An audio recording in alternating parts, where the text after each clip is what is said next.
Sejam muito bem-vindos a mais um dia do ciclo de conferências em homenagem ao centenário da revista Ordem, né? Hoje temos o prazer de receber o professor Carlos Frederico Gurgel Calvillo da Silveira com a conferência Hans Ludwig Lippmann, no Centro Dom Vital, né? O professor Carlos Frederico, fazer uma breve apresentação dele, né, antes de passar a palavra. Ele é graduado em Filosofia pela Universidade Católica de Petrópolis, né? Tem um mestrado e o doutorado em filosofia pela Pontifícia Universidade de São Tomás de Aquino, em Roma. Atualmente realiza sua pesquisa de pós-doutoramento, né, pós-doutorado, pela Universidade Autônoma de Barcelona. É professor e coordenador do curso de filosofia na Universidade Católica de Petrópolis, onde também integra o corpo docente do curso de mestrado em Direito, professor agregado da PUC-Rio e presidiu o Centro Dom Vital de 2014 a 2019, né? Ou seja, há pouco tempo, né? E onde eu conheci e me tornei, né, um amigo dele. Então passo a palavra ao Frederico, fica à vontade. Então, eu agradeço muito o convite, queria saudar, então, o presidente, o Renato Benedutti, que não está aqui, mas o nosso diretor, Alain Barcelos, vai comunicar o meu agradecimento. Realmente, ficamos muito contentes com a eleição do Renato e a nova equipe, e o Jefferson, que continua na equipe, os diretores, então, que estão na equipe do Centro Dom Vital. Realmente, isso é muito bom. De fato, essa continuidade desse trabalho, que também foi o trabalho do Lippmann, não é? Então, do nosso Lippmann hoje. Então, queríamos falar um pouquinho sobre isso. Então, primeiro, agradecer ao senhor Dom Vital, desejando muita força, continuidade nesse trabalho importante, embora nós saibamos das dificuldades, não só de ordem material, mas também mesmo intelectual, espiritual, no sentido que eu gostaria de comentar aqui a partir do próprio Lippmann, durante a minha apresentação. Queria saudar os amigos aqui, em primeiro lugar, na pessoa da professora Ana Maria Mugger, uma pessoa muito querida, amiga, minha professora, quando era na faculdade de João Paulo II, na verdade. Meu bacharelado primeiro foi lá, e a professora Ana Maria Mugger começou na equipe aqui da Arquidiocese do Rio de Janeiro.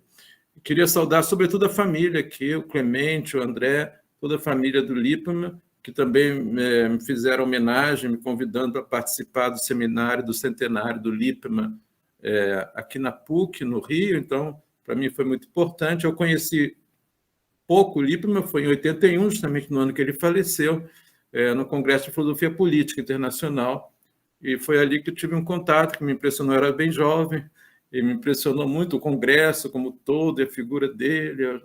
Então, a minha experiência é pequena no relacionamento pessoal, porém, na UCP, nós temos sempre a memória do Lippmann, vez por outra, nós temos palestras sobre o Lippmann, o trabalho que ele fez no campo da psicologia da universidade, mas também da filosofia. Como o Jefferson falou, eu coordeno o curso de filosofia, não é? Justamente na fase que nós restauramos o curso, porque o curso é de 56, o curso de filosofia da Universidade Católica, e nos anos 80, justamente com o falecimento do Lippmann, o curso foi desativado. E depois, então, em final de 99, já para o ano 2000, me convidaram para reativar o curso. Então, de alguma maneira, eu continuei, porque o Lippmann foi coordenador do curso de filosofia, não só de psicologia. Foi o último coordenador antes de mim, vamos dizer assim. Então, eu, infelizmente, estou há 20 anos nessa coordenação, não aguento mais. Já tentei sair, fiquei um ano fora, mas o professor que ficou no meu lugar este ano deixou, então eu voltei, mas espero não ficar com esse cargo. Por isso que eu saí correndo sendo orbital, viu, Marcelo? Porque se fosse mais, eu vou ficar 20 anos, só o Alceu que tinha gabarito para isso, né? De qualquer maneira, fazendo essa brincadeira, mas também é uma relação com o Lippmann que nós temos institucional na Universidade Católica de Petrópolis. Eu sei que outras instituições têm, mas vocês sabem que o Lippmann foi muito homenageado pela Universidade Católica, e ainda é, mesmo no falecimento. A missa tem impressão de... As exéquias dele foram na própria universidade, não foi isso, André? Na capela lá, com muitas missas de corpo presente. Então, tudo isso liga, de alguma maneira, muito fortemente ao CP. Não é? Eu acho que ele faleceu em Petrópolis mesmo, não é? Então, toda essa ligação, ainda com o bispo, que também já faleceu, Dom José e o próprio Dom Sintra. Bom, feita essa justificativa aqui, eu queria dizer também da minha presença, que eu não sou da área da psicologia, né? Mas como o Lippmann tem a formação filosófica e, de fato, escreveu sobre aspectos importantes da filosofia, eu gostaria de ir, então, por este caminho, não é?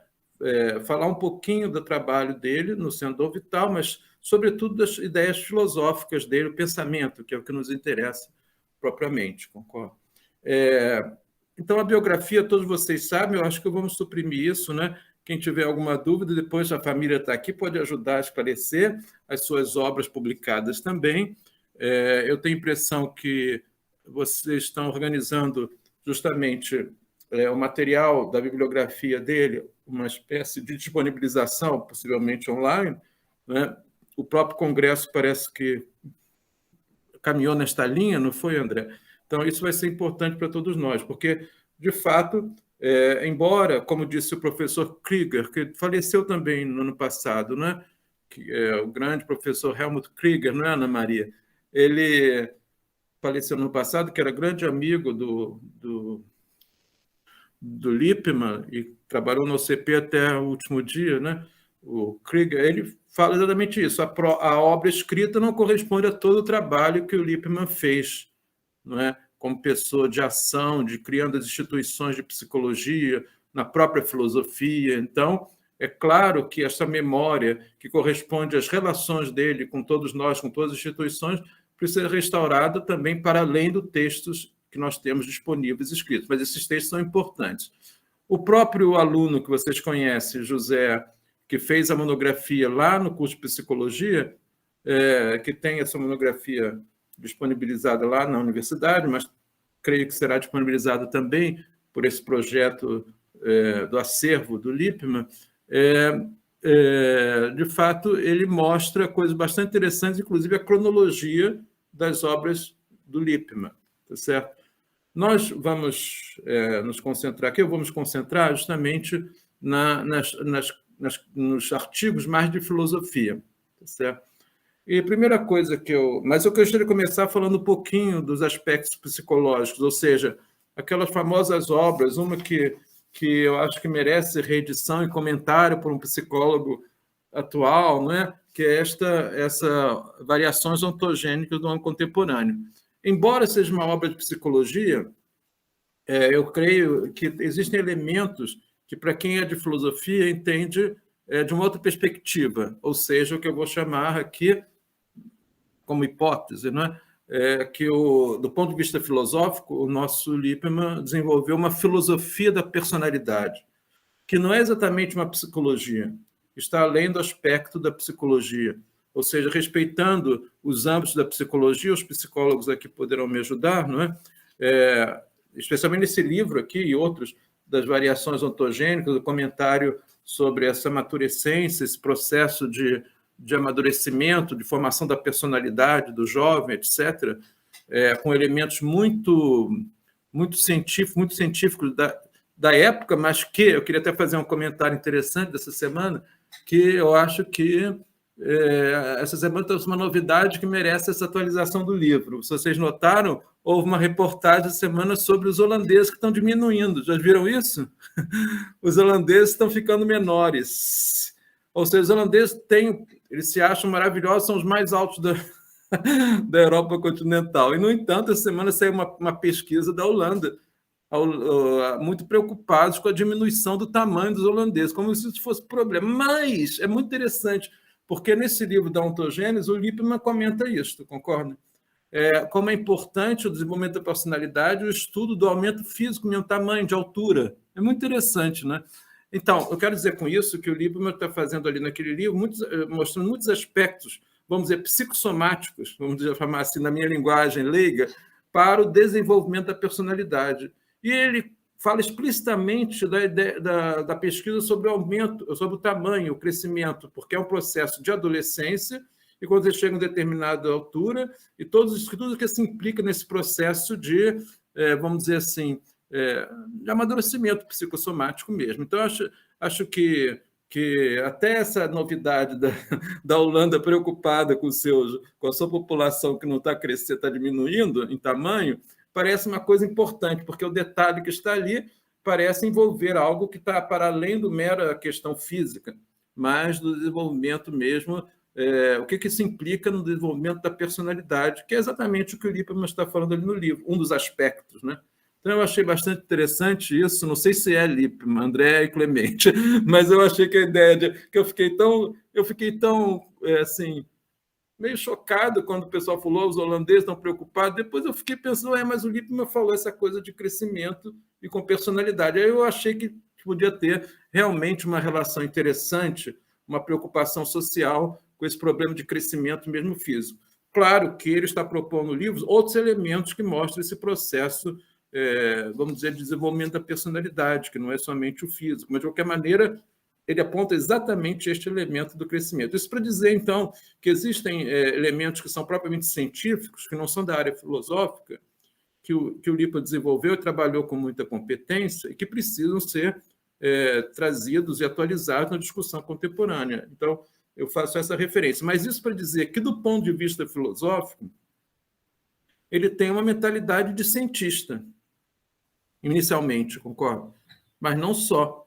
Não é? Mas primeiro vamos dizer. Então, para nós da filosofia, interessa ver, não é, Ana Maria? Vamos dizer assim, esse modo de raciocinar de um cientista, vamos dizer assim, o modo de pensar. E, ao mesmo tempo, ele congrega com esse modo de pensar um outro aspecto, que é esse mais filosófico. Tá certo? Eu queria determinar aqui mais ou menos isso. E, finalmente, um aspecto também que eu chamaria teológico-religioso. Então, eu acho que Lippmann tem essa personalidade multifacetada, mas que, na verdade, complementar. Na verdade, o aspecto do cientista não destrói o da filosofia e nem o da teologia. Embora a gente possa discutir o que ele desenvolveu mais, o que está mais desenvolvido. Mas, justamente por isso, feita essa premissa, vamos dizer, estabelecida essa premissa do conhecimento, da mentalidade científica, que tem, vamos dizer assim, uma atenção para os dados mensuráveis, vamos dizer assim, de alguma maneira, ele também tem o aspecto filosófico que talvez nos mostre elementos menos mensuráveis, vamos dizer assim. E o primeiro deles, para falarmos desse desenvolvimento da personalidade, é exatamente esse aspecto da criatividade. O artigo famoso dele, A Filosofia da Criatividade, vale a pena ser lido e relido, e, obviamente, mais uma vez, discutido no momento atual, atualizado, né? com as novas reflexões, até porque todos nós sabemos que esse tema da criatividade não é um tema muito tradicional filosófico, no sentido de como o Lippmann está trazendo ali nos anos 70, eu acho que o artigo é dos anos 70, né? A ideia de que é a criatividade, não é? Então, vamos lá. Aliar a criatividade a esse desenvolvimento da personalidade, não é? Eu acho que é o que ele quer discutir. Mas, justamente, no ponto de vista não só esse mensurável científico, mas também, sobretudo, nesse nível espiritual, seja filosófico, seja religioso. Então, eu vou falando, né? Depois, se vocês precisarem interromper, me ajustar um pouquinho, não é? O que eu estou falando. Se nós considerarmos que a personalidade é uma organização, vamos dizer assim, ainda que minimamente organização mais ou menos contínua, mesmo que você possa considerar minimamente contínua, não vou entrar nessa seara psicológica, mas dizer, é uma organização contínua que a pessoa imprime as suas múltiplas relações, não é? Vamos dizer, as relações que constituem a pessoa. Então, normalmente relações interpessoais, mas não só, mas as relações com as instituições, com o mundo, com Deus, com o que for que a pessoa ponha ou que admita no seu âmbito pessoal. Então, pensando na personalidade, eu acho que isso que o Lippmann fala, né, de personalidade como essa organização, vamos dizer, mais do não provisória, mas contínua, embora possa admitir elementos de certa provisoriedade, mas o importante é o contínuo, isso que caracteriza a personalidade, que imprime, vamos dizer assim, que a pessoa imprime, essa organização que a pessoa imprime essa multiplicidade de relações. Então, essa multiplicidade de relações, que eu acho que é isso que o Lippmann estudou bem na psicologia, bastante com os vários casos que se contam do Lippmann, até nos casos mais, vamos dizer assim, indutivos do dia a dia, vamos dizer assim, aquelas experiências que fazia em Petrópolis, não é, André? Você não sabe daquela experiência que ele botou bombons no carro. Isso é mito, não sei se é verdade, mas eu acredito, me conta. Então, que ele botou um monte de bombons no carro, deixou a porta aberta e ficou lá de cima do prédio vendo se as pessoas pegavam o bombom, viu? Você soube dessa experiência? Isso conta no UCP, eu não sei, eu acredito nessa experiência. E aí ele observava que as pessoas olhavam, viam lá, ficavam olhando para cima, ver se tinha alguém vendo, e quando não via que tinha ninguém, pegava o bombom.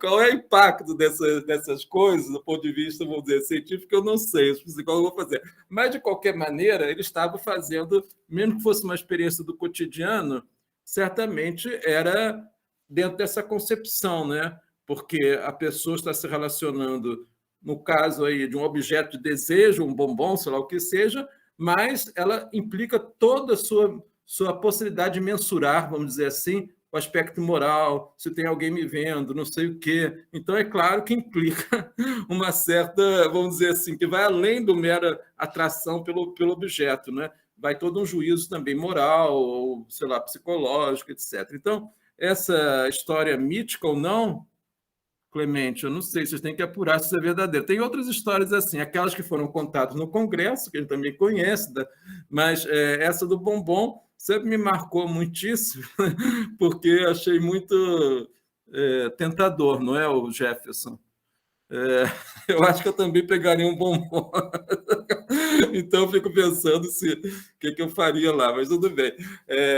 Em todo caso, essas coisas da experiência dele, que mostra certamente que ele estava para além, vamos dizer, de uma mera abstração filosófica para, vamos dizer, ter informações, intuir alguma coisa da personalidade.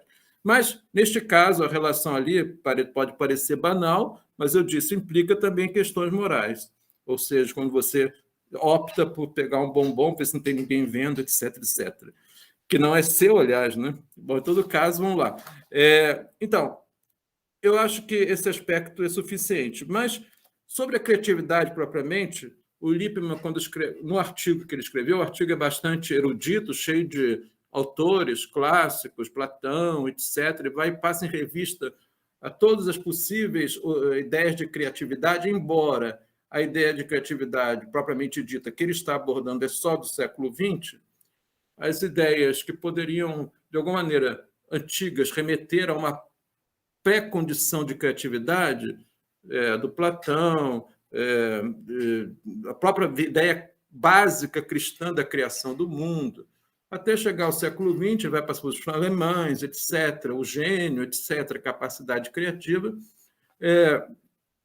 ele vai passando em revista tudo isso para, de alguma maneira, depurar e chegar a um aspecto que ele quer defender, e é isso que eu quero falar. Mas vamos só retomar um pouquinho. Ele fala, então, quando nós falamos de criatividade, é claro, e ele fala isso fundamentado nos autores que ele cita, especialmente no século XX, lembrando Bergson de modo especial, você pode pensar numa personalidade criativa que tem vários aspectos, a sua própria personalidade, pode-se pensar no processo criativo, que é o processo criativo de uma pessoa que tem personalidade criativa, pode pensar no fruto dessa criatividade, então vários aspectos, o meio ambiente que gerou essa criatividade, tá certo? Mas tudo isso está envolvido numa ideia, vamos dizer assim, que ele está considerando, me parece que a pessoa capaz de criatividade já atingiu um certo desenvolvimento da personalidade e, ao mesmo tempo, uma espécie de dialética, né? A personalidade se desenvolve com a sua própria criatividade, vamos dizer assim. Então, dentro da ideia de personalidade que eu tinha definido, a criatividade é uma nova maneira de você ver as relações com as coisas, com as pessoas. É a capacidade de redimensionar as relações com as pessoas e com as coisas. Então, dentro da ideia de personalidade. Por conseguinte, a personalidade criativa é essa capaz de recriar as relações.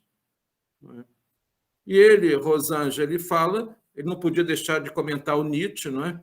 obviamente, essa ideia do super-homem, que ele faz todo um recurso histórico, lembrando as ideais de gênio na literatura alemã, na literatura, não é, mesmo romana, que se entende por gênio, depois como se fica o romano, até chegar à ideia do super-homem do Nietzsche. Mas ele, obviamente, ele não vai defender uma criatividade à maneira do Nietzsche, propriamente dito, se admitimos essa ideia da criatividade. Ou seja, uma criatividade de um projeto, uma projeção de alguma coisa que não está propriamente, vamos dizer assim, definida, não é uma mera projeção. Então, o que eu estava dizendo é isso. A ideia de criatividade está ligada, então, a esse desenvolvimento da personalidade. Então, o que seria isso, não é? A capacidade de gerar novos valores e, de alguma maneira, superar os limites da sua condição. No fundo, é isso, né? As condições em que me encontro de meio de espaço ou de relações entre os objetos e as coisas, a capacidade criativa é esta, de você trazer alguma coisa nova, mas como solução, vamos dizer, comunitária, ou solução relacional, vamos dizer assim. Ana Maria Mug, me corrija, você que entende dessas coisas, Ana Maria. Todos podem me corrigir, mas, de qualquer maneira, acho que ele vai pôr a ideia de criatividade nesta dimensão. E vai criticar, por conseguinte, toda a ideia, eu acho que isso é o moderno ali do texto dele, vai criticar toda a ideia de que genialidade está ligada, vamos dizer, a uma ideia de genialidade. Então, sempre com uma espécie de crítica, seja a ideia de criatividade do gênio, do alemão do século XIX, não sei o quê, do romântico, etc., seja do que vem depois com Nietzsche, do super-homem, mas uma criatividade que não é a criatividade das pessoas especiais, isso eu queria dizer, que seria próprio do gênio ou do super-homem do Nietzsche, mas uma criatividade do desenvolvimento normal de toda pessoa. Eu acho que essa visão, vamos dizer assim, democrática da criatividade, que é o que ele está dizendo, que depende da educação, concorda? A educação que leva ao desenvolvimento da criatividade. Eu acho que essa é a ideia que ele está trazendo nesse texto, concorda? Ele faz até uma ironia. Agora vem o outro lado. Estou indo muito rápido, Clemente? Fala alguma... André, me pare um pouquinho. A questão aqui, eu acho que é o seguinte, se falar em criatividade, nós poderíamos ter, no sentido mais contemporâneo, deixamos de lado Platão, deixamos de lado a primeira criação, que é a criação do mundo, ele começa com essa ideia, ele fala que a ideia de criatividade é a ideia da criação segunda, uma criação derivada. Deixamos tudo isso de lado, que seria o mais antigo. Mas no mais contemporâneo, mais próximo, Nietzsche, o gênio, etc., ele está dizendo, isso é um extremo da criatividade. É uma criatividade da elite, elitista, que seria a visão nietzschiana ou mesmo do gênio alemão. O que ele está defendendo é uma criatividade do desenvolvimento da personalidade, portanto, que todos devem conseguir desenvolver no processo de amadurecimento da personalidade. Me explico, Rosângela? Rosângela, você é psicóloga, não é? Então, me ajuda aqui, você como psicóloga. Ou seja, claro que ele está falando um aspecto filosófico, mas tem um aspecto de dimensão psicológica. O que você, como psicólogo, uma pessoa que tem o que a criatividade implica no desenvolvimento da personalidade ou na adaptação da pessoa no mundo, nas relações. Eu acho que isso que é interessante. Filosoficamente, o que nos interessa é qual é o conceito de criatividade, que não é um conceito elitista, porém podia cair no outro extremo. Não é o conceito elitista assim, só os mais magníficos vão ser criativos, concorda? Os poetas, não sei quem, os outros são todos a plebe, o vulgo, como diz o Spinoza. Não, a criatividade é um processo de desenvolvimento da personalidade intrínseco. Me ajude, você ter essa capacidade de ter criatividade é, de fato, um problema de personalidade, desenvolvimento da personalidade, não é isso, Rosângela?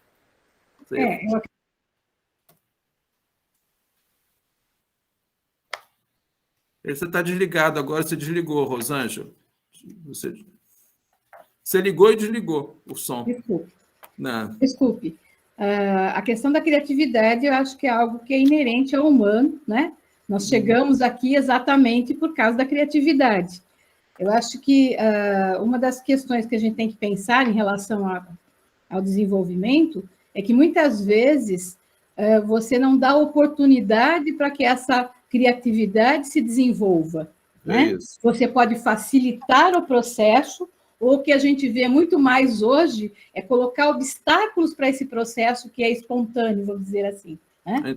Exatamente. Eu acho que é isso que ele está trazendo. E, por conseguinte, é para todos, não é? Concorda? Não é para os gênios. Então, ele está contestando a ideia de gênio. E também está contestando, que é bastante interessante, ele faz outro extremo, que aí lembra um pouco, ele cita o Kierkegaard, né? Que é bastante influente no pensamento dele. O Kierkegaard, quando começa o livro Temor e Tremor, eu acho, ou agora estou me esquecendo, ou é o Desespero Humano. Ele fala assim: hoje em dia está tudo a 1,99. Não falo em 99, 99 é a minha adaptação. Está tudo a preço de banana, tá certo? É tudo produto chinês, concorda? Então você acha que questão religiosa, é tudo banal, é tudo banal, tudo é baratinho, você pode encontrar no mercado tudo barato hoje. Mas não é assim. Não estamos dizendo que a criatividade é uma coisa banal, barata, tá certo? Não, exige todo um processo de reflexão filosófica e de apoio à personalidade, que está para além como é que é, do preço de banana, né? Ou do produto chinês. Não é uma questão de 1,99 também. Não chega a ser da elite, mas também não chega a ser a coisa banalizada, tá certo? Ou, ao contrário, é este meio termo que ele está defendendo ali que eu achei o mais criativo, né? Certo? E está bem nas discussões atuais. Me permitem só um parênteses, porque justamente o Gerson falou que eu estou ligado ao direito. Veja as minhas angústias, André. Eu tenho que trabalhar no direito, na minha área, então agora estou falando um pouco do psicólogo, fico sempre angustiado, viu, Maria ou Rosângela? Mas aí, para eu me salvar no direito, eu fico estudando a retórica jurídica, né? E estamos no meu grupo de pesquisa, estamos estudando atualmente último livro do Michael Sandel, o filósofo americano, que é sobre a meritocracia americana. É muito interessante o livro, vale a pena, né? Saiu em português, não é? A Tirania do Mérito, sobre a mentalidade americana de favorecer o mérito, não é? E é exatamente isso, ele está criticando justamente as elites americanas que põem seus filhos em Harvard, não sei o quê, não sei aonde, baseado no mérito, mas, na verdade, muitas vezes nem mérito é porque os pais são ricos, têm dinheiro para pagar a universidade, então não tem nada a ver com mérito. Então, por isso, e por outro lado, isso cria a humilhação daqueles que não teriam essa capacidade, vamos dizer assim. Então, essa separação da meritocracia e a humilhação dos que não teriam mérito, não é? Ele está fazendo essa crítica da educação americana e do direito nos Estados Unidos, mas é muito interessante. Eu acho que o Lippmann, nesse sentido, está bem atualizado, porque ele está dizendo exatamente em outro aspecto, em outra área, ou seja, o desenvolvimento da personalidade, da criatividade, aqui que é uma coisa muito, muito importante, né? É muito humano, como disse a Rosângela. O que seríamos nós sem a criatividade, concorda? E, no entanto, abafada para que todo mundo fique na igualdade, vamos dizer assim, numa espécie de democracia negativa, não é? Todo mundo é igual. Igual em que sentido? Igual na oportunidade da criatividade, deveria dizer o Lippmann, concorda? Ter essa oportunidade de criatividade. Então, ele está marcando a personalidade neste nível de maturidade de capacidade criativa, que eu acho realmente mais democrática no sentido que nós estamos falando, né? Ou seja, para todos chegar a esse nível de desenvolvimento humano, né? Então, não é uma coisa de genialidade e nem é uma coisa fácil, como diria o Nietzsche, o Kierkegaard, que está barateado, que tem que ser barateado. Não é para ser barateado, ninguém está querendo baratear nada. Na verdade, é algo que exige muita dedicação, trabalho, respeito, né? E desenvolvimento. Então, é isso que eu acho que é o trabalho dele, do Lippmann, nesse aspecto. Então, ele até faz umas ironias nesse artigo. Vou ler um pedacinho, que ele está falando daquela época. Quando escreveu, ele diz 77, mas ele se refere a às décadas anteriores. Ele diz assim: de repente, a partir de 1958, quando as principais nações do mundo começaram a empenhar-se numa corrida de sucessos cibernéticos, eletrônicos, astronáuticos, seus órgãos de planejamento educacional começaram a dar os primeiros passos para a formação de superdotados em maior escala. Essa é a ideia de superdotados, né? não é preciso dizer que o interesse por gênios artísticos e pensadores continua muito reduzido. Os superdotados, com aptidões para atividade... Ele faz uma crítica aí da ciência com as artes, outras áreas, né? Os superdotados com aptidões para atividade científica e tecnológica têm obtido uma aceitação entusiástica e muito ajuda em seu desenvolvimento. Aí ele está fazendo também essa diferenciação que existe entre as áreas aí, não é que nós conhecemos no Brasil, também tem as áreas tecnológicas, o apoio maior para a pesquisa e contra as humanas, vamos dizer assim, sempre tem essa discussão também. Mas, de qualquer maneira, ele continua assim, uma certa ironia. Simultaneamente, descobriram psicólogos e educadores as múltiplas possibilidades dos estudos da criatividade, que possibilitam soluções ideais, como a genialidade para todos, ou então, pelo menos, genialidade a preços módicos e ao alcance de todos. É isso que eu estou falando do Kierkegaard, que ele está citando, concorda? É uma ironia. Então, também agora quero para o outro extremo, ou é superdotado ou é gênio, ou então é aquela coisa de segunda categoria para todo mundo, concorda? Aí ele diz assim, de qualquer forma, genialidade não elitizante sem privilégio, tudo bem. Criatividade também não tem necessidade de inspiração divina, nem de entusiasmo. São suficientes as neuroses, os complexos, a sublimação dos conflitos, etc. Ele está falando agora de outros aspectos. Mas é muito interessante porque ele faz essa ironia, ou seja, para dizer que a criatividade é não somente o estágio de adaptação da personalidade, no sentido da psicologia, sei lá, funcionalista, não é somente uma questão funcionalista, mas é realmente a libertação dos entraves da condição humana. Eu acho que essa é a sua ideia não é uma questão funcionalista, eu quero me adaptar mais ao meu meio. Não estamos negando esse aspecto, nem vamos entrar nessa discussão psicológica, mas é, sobretudo, a libertação dos entraves, essas são palavras dele, que estão na condição humana, tá certo? E qualquer entrave.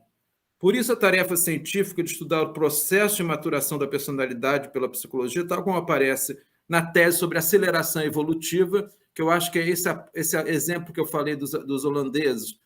Entrarei nesse tema que ele trata no livro, aqui, das variações, que precisa ser atualizado, eu acho, como é que eu disse, da aceleração evolutiva, o que provoca essa evolução, obviamente nos moldes evolucionistas, e a crítica disso. Ou seja, eu lembro que ele fala no livro até mesmo da poluição, como afetaria o desenvolvimento da personalidade. Se lembra, André? Eu acho que eu falei isso até na palestra que eu falei lá.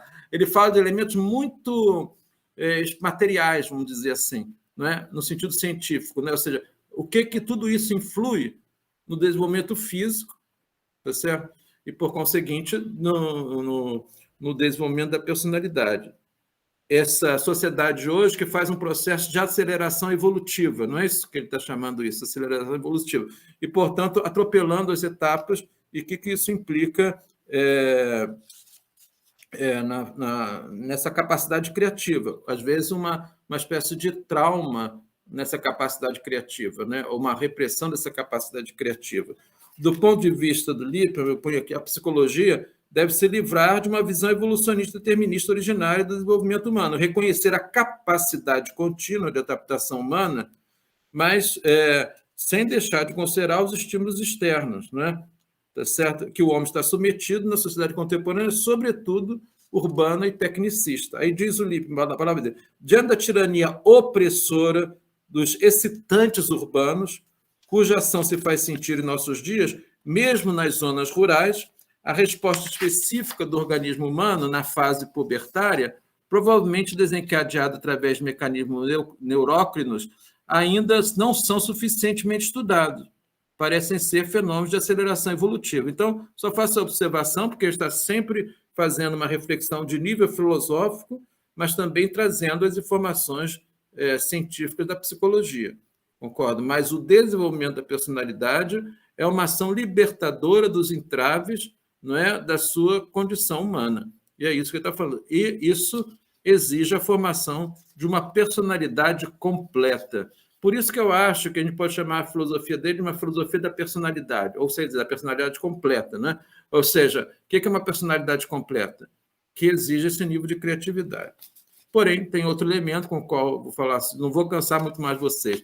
Tem outro elemento em outro artigo dele, acho que foi publicado na revista de 78, do Sendon Vital, na Ordem, né? A Filosofia da Esperança, não é isso? Não foi? Foi publicado na Ordem, número 78, que foi homenagem ao Lippmann, não é? O número 78, não de 78, o número 78 da revista Ordem. É uma homenagem ao Lippmann com artigos dele e artigos sobre ele, do Soveral e de vários autores, né? Só faço um parênteses aqui. O Lippmann foi membro do Sendon Vital, foi diretor do Sendon Vital, viu a Jefferson e Barcelos como vocês, na época em que o Sobral Pinto assumiu a segunda vez a presidência. Certo? E sobre isso eu queria comentar um pouquinho, nos anos 80. Né? Ele já era do Sendon Vital, depois foi parte da equipe quando o Sobral Pinto assumiu a presidência pela segunda vez, tenho impressão. Então, ele era membro, então começou a escrever na revista também. Já escrevia antes, como membro, agora como diretor. Participou, ele faleceu logo depois, então ficou interrompido esse processo. Mas aí eu acho que vem o terceiro elemento, além da psicologia, da ciência, da filosofia, vem o elemento da esperança. O elemento da esperança envolve os dois aspectos, eu acho, também o psicológico, mas o filosófico e, sobretudo, o teológico. Obviamente, ele vai passar mais uma vez em revista aos filósofos da esperança do século XX, além de falar antes. Eu estou evitando os antigos, senão fica muito longo, né, Tomás? Aqui. Só no século XX mesmo. Então, Erich Fromm, depois Ernest Bloch, marxistas, não é? E, obviamente, ele não tem a posição marxista e vai fazer a crítica de uma esperança que, embora filosoficamente tenha seu valor, mas é insuficiente para a proposta de esperança dele, não é? Você já sabe que a proposta de esperança, que ele crê justamente faz parte de uma personalidade completa, é a admissão, obviamente, de Deus, não é? Ou seja, de uma relação religiosa da religião como esta esperança de transcendência, de continuidade da vida após a morte, não é? Ele, então, como católico, não é, que assumiu a fé católica, ele vai citar, então, autores que estão mais nessa linha de uma esperança que não seja a esperança de uma sociedade melhor, do Bloch, ou uma esperança utópica ainda do Ernest Bloch, ou do próprio Erich Fromm. Mas ele vai se apegar primeiro ao Gabriel Marcel, certo? Que, aliás, muito bonito, e pauta a sua reflexão da esperança, em parte, no Gabriel Marcel, e depois no pensamento conciliar do Vaticano II. Eu queria comentar um pouquinho isso. Então, do Marcel, é claro que ele pega esse aspecto que já estava na questão da personalidade, ou seja, se a personalidade é a organização que você faz, que a pessoa imprime, não é? As relações com os outros e com as coisas, então, obviamente, a questão da esperança vai imprimir algo na sua personalidade muito importante, concorda?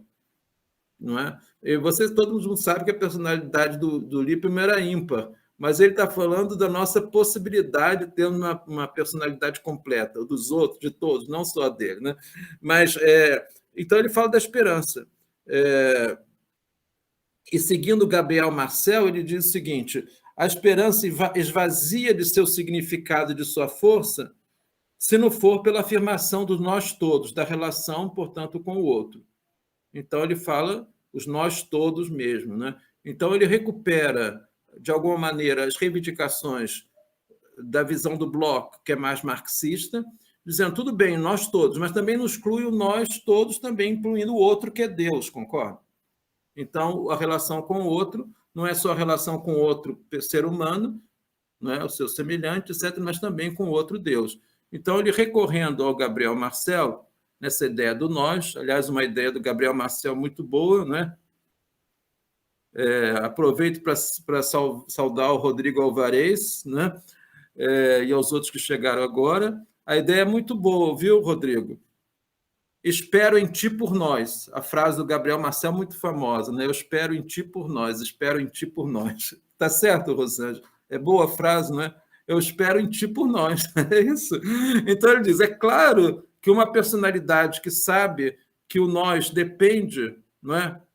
Nós só temos salvação, de alguma maneira, trazendo o outro para a nossa relação, tá certo? Que a nossa relação só é possível com a presença do outro, não é? Então, ele está dizendo, esta é a verdadeira, vamos chamar assim, filosofia da esperança, não excludente, mas includente do outro.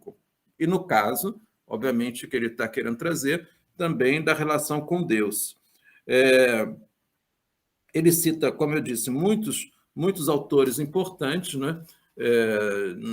Também nesse curto artigo, sobretudo o cardeal Jean Danielou, e diz assim, o progresso da ciência, que tem aliviado tantos interesses humanos e libertado o mundo de tanta escravidão, é fonte legítima de esperança, que o cristão deve aceitar. Mas o cristão deve também lembrar que tais progressos não são capazes de modificar o coração do homem e que apenas tem valor quando se põe a serviço de uma experiência também religiosa de Deus, né?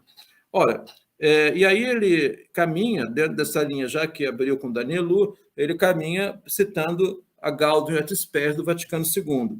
A Igreja ensina que a importância das tarefas terrenas não é diminuída pela esperança escatológica, ou seja, não estamos falando só, é que essa esperança escatológica de outra vida e em relação íntima com Deus, etc., reforça o nosso compromisso com este mundo contemporâneo e com o outro, portanto, espero em ti por nós, né? Pelo contrário, se falta o fundamento divino e a esperança da vida eterna, a dignidade humana é gravemente lesada, como tantas vezes se verifica em nossos dias. E os enigmas da vida e da morte, do pecado e da dor ficam sem solução, o que frequentemente leva os homens ao desespero. Não vamos entrar aqui na questão do desespero, mas o desespero, obviamente, é essa desistência ou este não reconhecimento do outro dentro da sua personalidade, concorda? Que leva ao desespero, a desistir do outro, não é, Rosângela? Então, essa é a fonte do desespero na visão kierkegaardiana e aqui também, sobretudo, se o outro se refere, sobretudo, também a Deus, né? Então, eu acho que eu ponho aqui essas reflexões como para o nosso debate, se vocês tiverem ainda um pouquinho de paciência, mas eu queria só, com todo respeito a todos vocês que estão aqui, amigos e admiradores do Lippmann, especialmente familiares, eu queria fazer uma pequena crítica, não ao Lippmann especificamente, mas o meu objetivo dessa crítica é um pouco também em relação ao Centro Dom Vital. Vamos dizer assim, quando ele cita o Vaticano II, todo mundo sabe, e esse é o mérito do Lippmann, de citar o Vaticano II, que o Santo Dom Vital ficou muito marcado por esta mudança, vamos chamar assim, não é só para ser didático, né, da Igreja com o Vaticano II e basicamente o racha que aconteceu com o nosso Gustavo Corsão foi muito em função dessa necessidade de o Centro Dom Vital aderir incondicionalmente ao Vaticano II, como diz o Lippmann aqui no texto, concorda? Então, acho que isso é muito importante. Eu, na minha experiência do Centro Dom Vital, foi esta tentativa de nós avançarmos um pouquinho nesta atualização do Centro Dom Vital. Eu acho que o Lippmann sugere isso, concordo? Mais do que sugere, ele vive isso, tanto que ele está na equipe justamente do Sobral Pinto, etc., concordo? Que não entraram na perspectiva do Gustavo Corsão, tá certo? Contudo, eu acho que, e aí é mais para o Centro Dom Vital, eu acho, a nossa reflexão minha, quando estava no Centro Dom Vital, à frente do Centro Dom Vital, mas também porque o Lippmann sugere isso, é que, ainda que, naquele momento, estou falando de anos 80, não é? Anos 80, ou um pouquinho antes, não é? Nós vemos essa abertura do Sobral Pinto, do próprio Lippmann, e de todos que estão lá na equipe, o Padilha, ao Vaticano II, eu acho que ainda ficou faltando uma definição clara do que seria essa perspectiva do Centro Dom Vital assumindo o Vaticano II. Eu acho que se deve, obviamente, aos presidentes, não é? Obviamente, eu acho que o Sobral Pinto não tinha condições de ter essa adaptação, porque ele também foi formado nessa visão pré-Vaticano II, mas ele, como uma pessoa honesta, não se submeteu a essa necessidade. Eu acho que é isso. Eu acho que Por que eu estou falando isso agora? Porque quando ele traz o Vaticano II, é claro que ele já aderiu a essa novidade, que cita a Gaudia et Spes, documento polêmico também, sobretudo Gaudia et Spes, bem avançado, mas a minha pergunta é outra. Será que nós não teríamos que ver exatamente isso? Isso vale para o Centro Vital? É porque o Lippmann dá a dica. Até que ponto o Centro Vital avançou nessa linha de modernidade, não é? Que foi tão difícil para o próprio Centro Vital e foi tão difícil para outros, e em que medida o Lippmann colaborou com isso, em que medida ele também estava um pouco dependente das orientações tradicionais do Centro Vital, que parece que nunca foram totalmente abandonadas, não é? Até mesmo quando eu estava lá na presidência. Era difícil, né, Jefferson? As reclamações, por incrível que pareça, André, quando eu fui presidente, eu deixei em 1919, tinha cartas ao cardeal, Dom Urani, que eu estava herege, muito avançado. Ou seja, o pessoal pensava como em 1920 ainda, ouviu, Ana Maria Mug? Tinha gente que mandava carta como se estivesse em 1920. Mas não é porque eu quero ser moderninho, a questão é a mesma do Centro Vital. E aproveito a oportunidade que o Lippmann está citando muito o Vaticano II, que eu acho que merece, o Centro Vital deve fazer essa revisão, e a todos aqueles autores que, de alguma maneira, entraram pós esse racha com o Corsão, justamente nessa... Aí eu acrescento um detalhe, que eu não pude aprofundar, porque aí teria que ter material. A relação do próprio Lippmann com o bispo Sigot, não é? Dom Geraldo Sigot. Isso seria importante porque o Sigot justamente foi um daqueles que se distanciou do Vaticano II. Não é? Então, em termos de pesquisa da história do pensamento desse aspecto religioso, você vê os avanços que Lippmann traz, vamos dizer. Ao mesmo tempo, nós não sabemos até que ponto isso é tímido ou não é tímido, vamos dizer assim. Ou se está tímido em razão do ambiente do Centro Vital, isso poderíamos ter dado um passo à frente, concorda? Então, é só isso que eu queria dizer, só para provocar a reflexão, mas é mais no aspecto religioso, não tem nada a ver com o aspecto teológico, e que eu acho que é mais o problema de sempre do Centro Vital, Centro Vital atual. Tá certo? Muito obrigado a vocês. Não sei se eu me expliquei bem, eu não quis forçar muito a barra, porque eu também não tenho os instrumentos, tá certo? Dessa questão teológica do Lippmann, da formação dele, como ele recebeu o Vaticano II. A letra está aqui, ele aceitou e está defendendo. Agora, a gente não sabe bem, teria que ter um estudo aprofundado sobre a visão teológica, que eu acho que seria interessante do Lippmann. Certo? Posso fazer um comentário? Pois não, com muito prazer. Eu acho que você apontou o caminho. Apontei? Quando você relacionou os textos. Eu acho que o Vaticano II foi justamente essa abertura, terminar esse elitismo na igreja, né? Foi uma quebra de tradições, de manter, né? E ele abriu para a criatividade, né? Trouxe para a atualidade a igreja, né? Para mais próximo, né? para a sociedade. E eu acho que está relacionado essa ideia do que você falou, do que o meu pai dizia sobre a criatividade ser algo mais democrático, que todos têm capacidade de encontrar caminhos no seu desenvolvimento, de encontrar saídas para superar suas dificuldades. E eu acho que o Vaticano II representou isso. Representou essa busca de caminho para você acha que o seu pai conseguiu ver isto, né? O Clemente pode informar melhor, porque eu era muito garoto assim, eu sinto que o papai tinha um lado muito tradicional, mas tinha uma abertura para discutir novas ideias. Então, eu acho que é exatamente isso. Ele era a pessoa da transição. Eu acho que você apontou o ponto que eu percebo. Eu acho que ele tinha capacidade intelectual, tinha o gabarito intelectual, a erudição intelectual, mas eu acho que ficou esse problema um pouco pelo ambiente do Centro Dom Vital, muito conservador, concordo? Então, não sei se ele se sentiu tão à vontade ou se tinha esse estímulo, vamos dizer assim, interno. Eu estou dizendo que agora, 40 anos depois, o pessoal ainda estava querendo que não sei o quê, tá certo?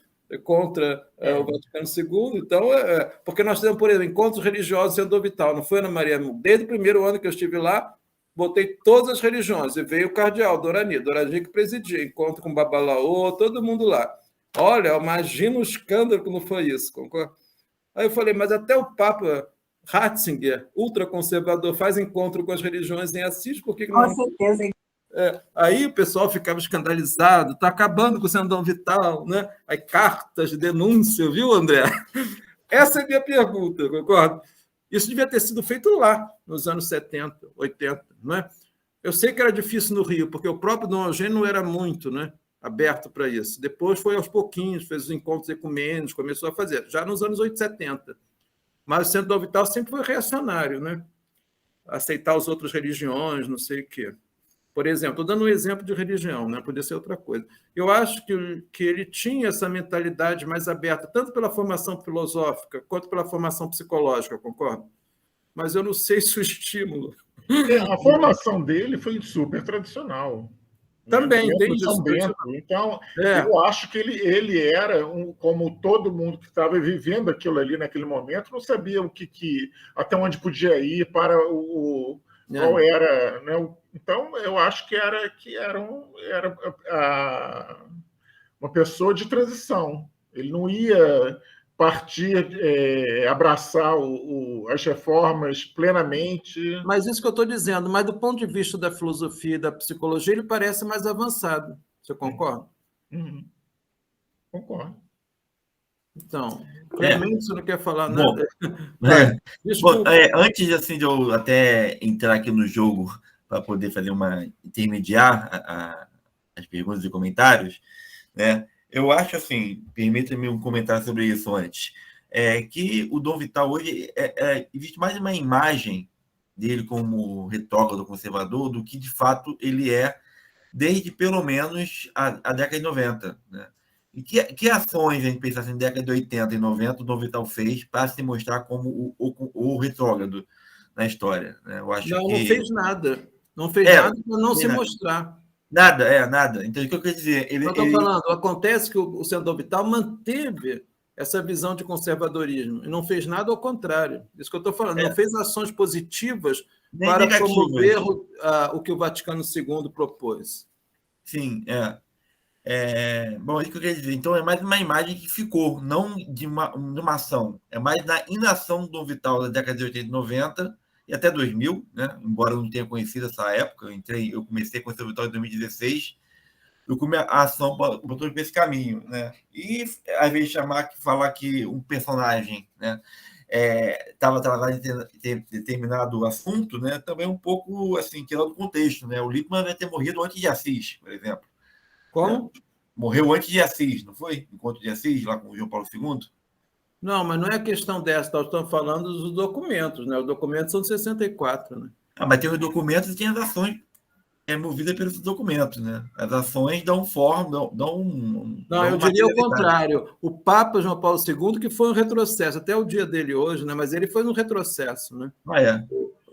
Porque o Paulo VI era mais avançado, né?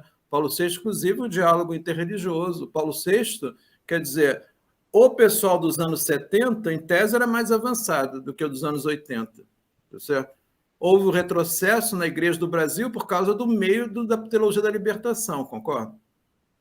O medo era esse, o comunismo da libertação. E o Papa João Paulo II também era dessa linha, né? Ou seja, o medo, porque ele vinha da Polônia, aquela coisa comunista. De qualquer maneira, os anos 80 é um retrocesso, não é? Do ponto de vista teológico, não? Não sei, tenho minhas dúvidas. Se é retrocesso, se é um caminho mais lento, não sei. Ué, como é que pode? Você... essa sua expressão foi ótima. Você confessou... Uma coisa é você retroagir, outra coisa é você tirar o pé do acelerador. Foi diferente.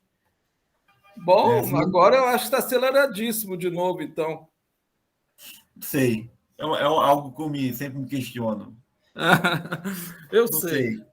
Mas tudo bem, eu só queria falar isso, Barcelos, tá certo? Eu acho que não é uma questão do Lippmann, certamente, porque eu estou achando, minha perspectiva é que ele tinha. Eu concordo isso com o André, ele teve uma formação lá do Mosteiro São Bento dos anos 40, né, de São Paulo, de Santos, né? Então, é uma formação pré-vaticana, tradicionalíssima, não é? Mas eu também lembraria que o Mosteiro São Bento do Rio, aí também é verdade, depois ele teve contato com o Rio, né? O mosteiro foi o mais avançado dos mosteiros, um dos mais avançados do mundo, né? Depois ele, não é? Porque começou o Mosteiro São Bento, foi de fato a reforma litúrgica do mosteiro foi antes do Vaticano II. O Mosteiro São Bento do Rio, porque eles tinham influência direto da Alemanha, né? Do Mosteiro de Maria Lar, né? Então, que foi a fonte da renovação da liturgia para o vernáculo, etc. Foi lá em Maria Lar, né? E o Mosteiro do São Bento, naquela época, era ligado à Alemanha. Depois se separaram, caiu em decadência. Isso é bastante interessante também, tá certo? Quando se separaram dos alemães, eles entraram na decadência, né? Tudo bem, aquela genialidade do Mosteiro São Bento nunca voltará, é muito difícil que aconteça uma segunda vez, né? Mas a mesma coisa com o Centro Dom Vital, de alguma maneira. Concordo. Nós estamos uma análise realista. Também nem precisa ser tudo assim. Ana Maria, fale você que viveu e conhece muitas dessas coisas. Vou falar. Peraí.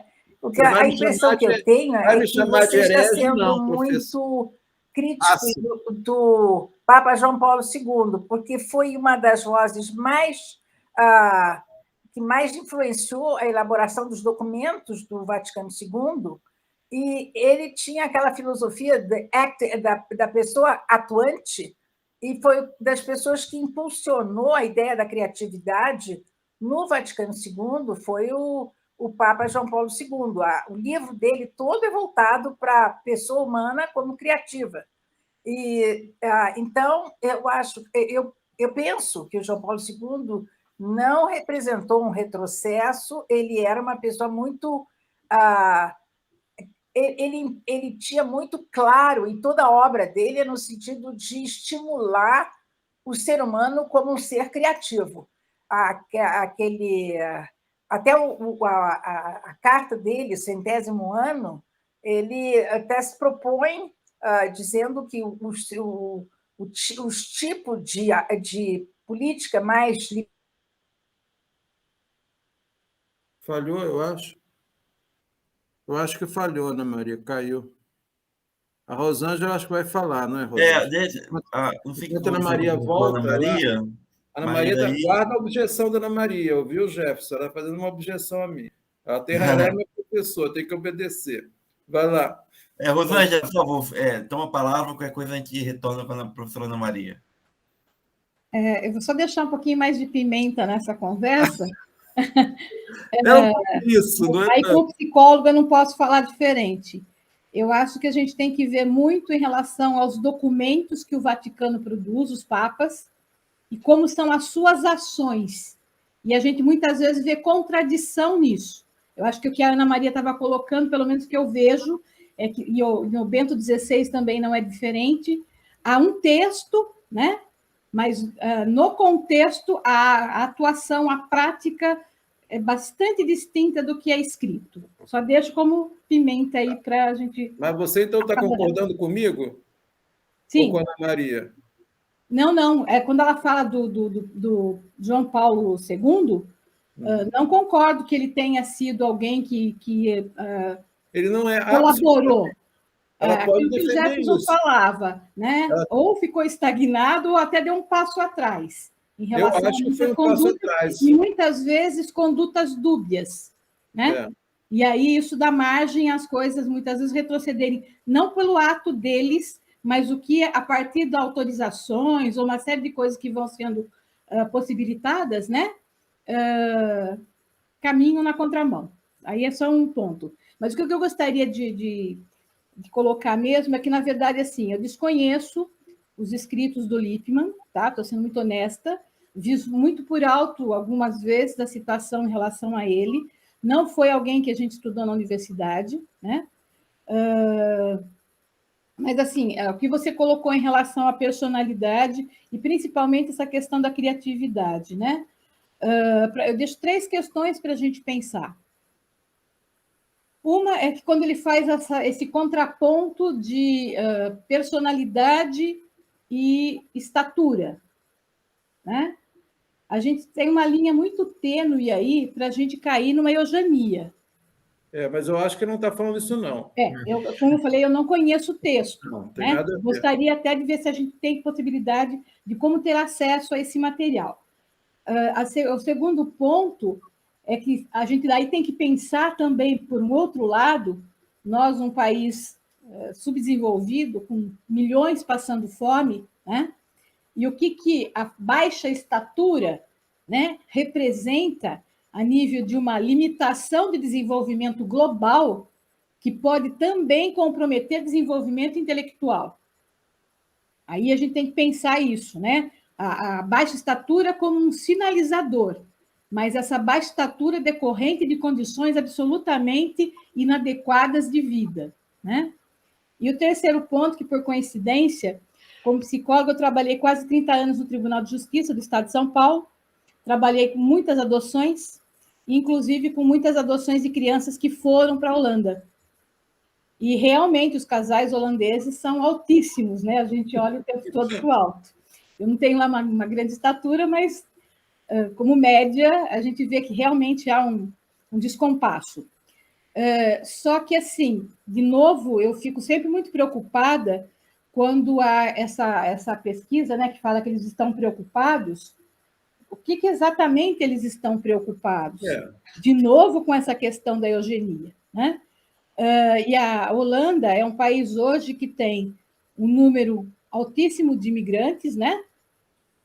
Recebendo migrantes, e também um grande número de crianças vindas de outros países, de outros continentes, porque isso os holandeses não revelam, mas a Holanda é um país com um dos mais altos, se não o mais alto índice de infertilidade e esterilidade no mundo.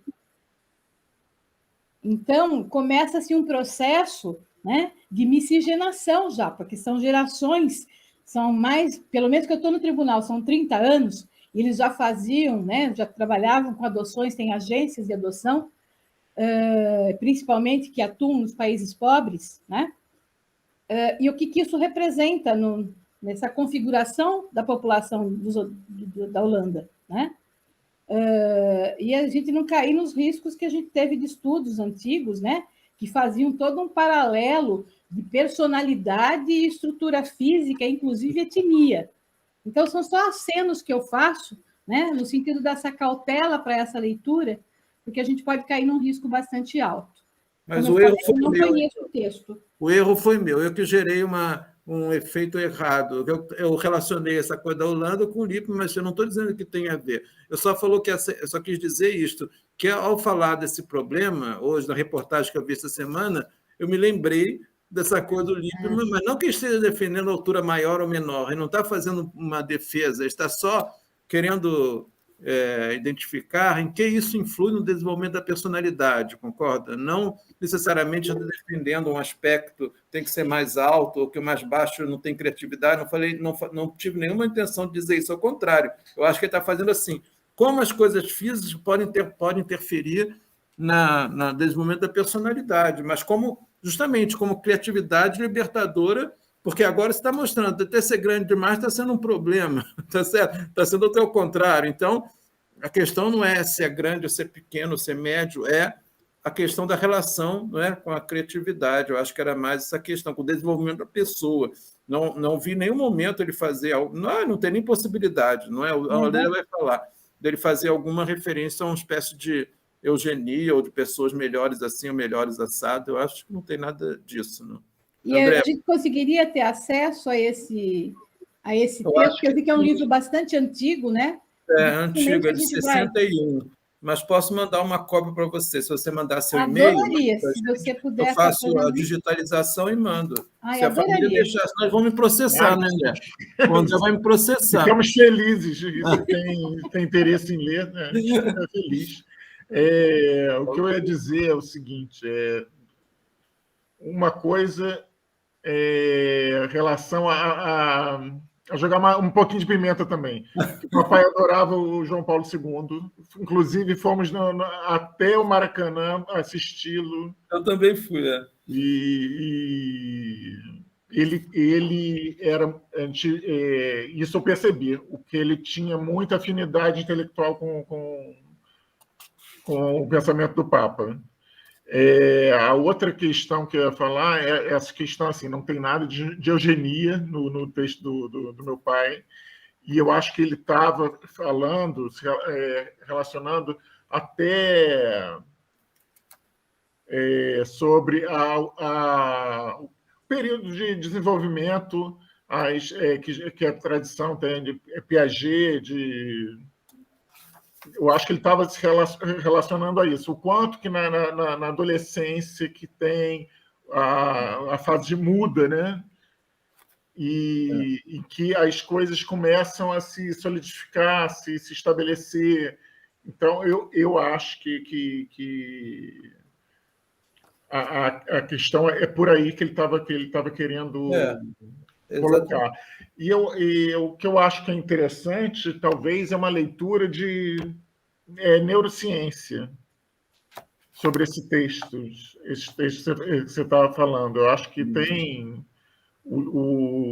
teria um caminho para fazer correlação com as pesquisas que estão sendo feitas atualmente com neurociência. É muito interessante, é isso que eu queria falar. Então, você me falou a palavra certa para mim. Obrigado, André. É isso, eu acho que a questão é que o livro tem essa atualidade nesse sentido, porque ele está trazendo problemas que hoje se discutem bastante, não é expressivamente, eu quero dizer, isso eu queria dizer. Mas não, em nenhum momento agora. Ele faz análise também, por exemplo, dos nascimentos, do peso da criança. Ele faz, não é só análise do tamanho, tá certo? De vários povos, interesses. E está falando da questão do processo de aceleração, né? Da personalidade, aceleração evolutiva, está discutindo isso, aceleração evolutiva, que fatores implicam. Eu até volto aos holandeses, porque eu tenho um professor holandês, ele fala, nós somos altos porque desde criança, todo dia nós temos que tomar leite, até no colégio, é obrigatório para a gente crescer. Você vê, é como se fosse um processo, como ele está dizendo, forçar um certo aspecto físico, concorda? Eu não sei se funciona assim na Holanda, estou falando porque é uma informação não científica, mas a mentalidade de querer que a pessoa já seja grande para ser, não é? Então, existe uma educação para isso. É claro que tem uma preocupação aí, vamos dizer, uma filosófica ou psicológica, acha que vai interferir no desenvolvimento se você acelerar por esse aspecto ou não. Não sei isso que eu quero dizer. Então, ele está discutindo problemas que não é que ele esteja defendendo que a pessoa tem que ser maior ou assim ou assado. Eu acho que não é isso. Ele está mostrando como isso influiria no desenvolvimento da personalidade dentro de uma certa concepção, né? Ele está fazendo uma crítica dessa concepção, eu acho, né? Crítica científica, não é? Não é uma defesa de uma ideia, sei lá, eugênica ou qualquer ideia, uma ideologia qualquer. Ele está apresentando os dados, né? Ele está achando que isso é importante para o estudo do desenvolvimento na neurociência, como está falando aqui o André, agora numa maneira mais moderna, né? Fale, Jeff. Bom, eu queria só... eu creio que o Clemente escreveu no chat, né? Eu vou ler aqui e me dar uma pergunta. Ele falou assim, a tese Variações Ontogênicas do Homem Contemporâneo abordava essencialmente a preocupação com a aceleração, e aceleração em caixa alta, evolutiva e seus reflexos no desenvolvimento da personalidade. Né? Com esse comentário do Clemente, eu queria só ver se alguém poderia encontrar um paralelo, se o Lippmann tinha alguma coisa a ver ou poderia ser associado com a tal da psicologia evolucionista. Né? Se pareceu bem evolucionista. Não sei se vocês sabem sobre isso. Não saberia. Ele não é muito favorável a aspectos evolucionistas, não é? Uma psicologia evolutiva, tudo bem, do desenvolvimento da personalidade, não é? Mas nesse sentido, mas não do evolucionismo no sentido científico. Darwiniano. Teoria da evolução, isso não estava ultrapassado. Ele não aceitaria mesmo. Ele fala explicitamente, aliás, temos libertado as concepções evolucionistas no desenvolvimento da criatividade. Ele fala aqui no texto, ele fala isso, cita. Nada evolucionista no sentido, né, técnico da palavra, vamos dizer, científico. Me veio isso. O que eu acho é o seguinte: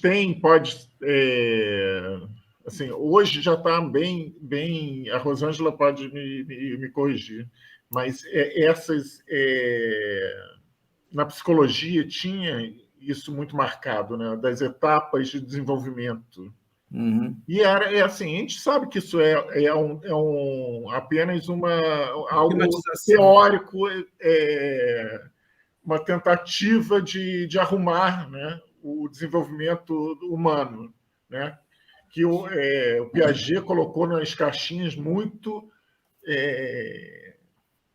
bem certinho, né, da idade tal à idade tal. Então, assim, você só entende o que é morte com 12 anos.